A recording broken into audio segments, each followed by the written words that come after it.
选的泰勒，因为泰勒比较厚实，然后它那个声音特别好听，比较稳音。抽键的声音可能会用这个去加一层，就是你在先是武侠片里面你抽键不可能有那种声音，但这个就有。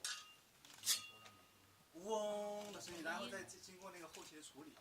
把声音变调或者是怎样，就会出那个很酷炫的哐一声。就比如说那武侠电影就会这样，就会用各种不同的方式做吧，比如敲也行，就看怎么去让这个素材更加符合这个电影，用不同的一个方式去实现它，就这样。你拍好要给我们哈，太有趣了。